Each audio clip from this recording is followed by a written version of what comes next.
Welcome back, my gardening friends. Well, we're back to the polytunnel build. I started this around about this time last year. The actual framework is the original. I've changed a few things around, and while before we actually put the plastic sheet on, I created gaps there for the double layer insulation. The plastic cover was sent to me a couple of 3 years ago from a fellow creator.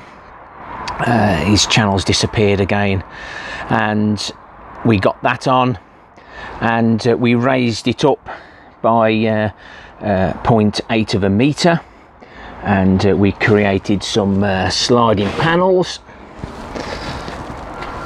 with Enviromesh on the other side. We cut some triangles to help support everything, and we built the ends, and we've got the windows and the door to do at the moment to start me off, and we'll see how that goes, see how much insulation that gives us with a single layer on. I won't be putting the double layer insulation on until the outside one fails, and depending on how expensive it was, we'll probably get a couple of years out of that, so it might last this year. We'll be monitoring that before it completely destroys itself and drops those little green squares everywhere. But it certainly helped me, so a big thank you to him for doing that. It was really appreciated, and the playlist will be at the end.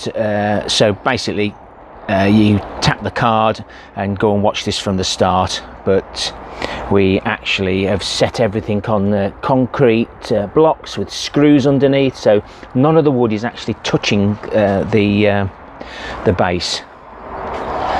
So that's just a quick overview. We'll get on now and tackle these windows. So my thoughts for now are to put the Enviromesh just under the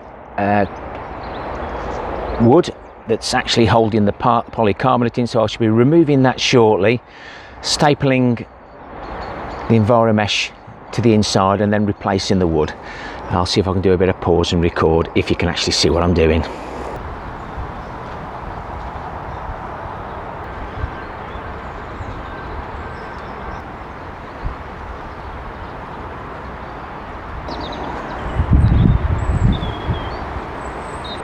Well, I've been delving around, and I've found some of this timber, and it's the same thickness as the polycarbonate, and the same width. Where's my camera? Width that way. So that looks like it'll be a good fix, and then I can trim the end to suit the length.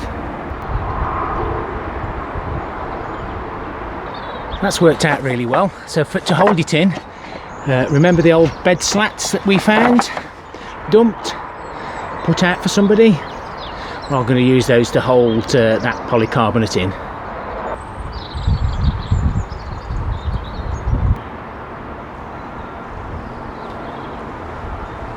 Well, I'm pleased with that for now, and stopping the wind getting here does increase the temperature quite a bit, but we'll see how we get on, and we can always fix the polycarbonate to the framework that I've just put up, and then put a hinge at the bottom. We'll wait and see what happens, but that's cost me absolutely nothing, just the decking screws. I always use decking screws because they're so easy to get out in the future, and we'll see how we get on with that.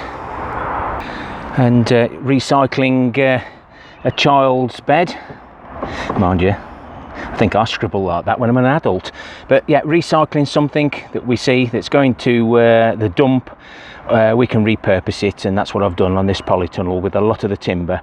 We did pay out for some of the main timbers for the bottom, etc., but we needed to do that. But all the little infills holding the polycarbonate in, we did buy a full sheet of ply. I had it cut up into squares, and then I'll cut it up to whatever triangles I want to try and stop it from moving.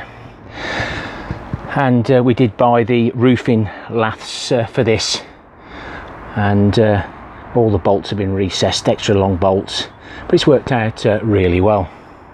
So if you want to see how we got to this stage, then why not have a look at the playlist on the end cards. I'm cutting my videos down to really short now because my tablet is playing up. I do need to change it, so I think little and often I'll crack on with that one, get that one done, and then we'll bring you back another day when we tackle the door. Happy gardening to you all. Till next time, my friends. Ta-ra for now.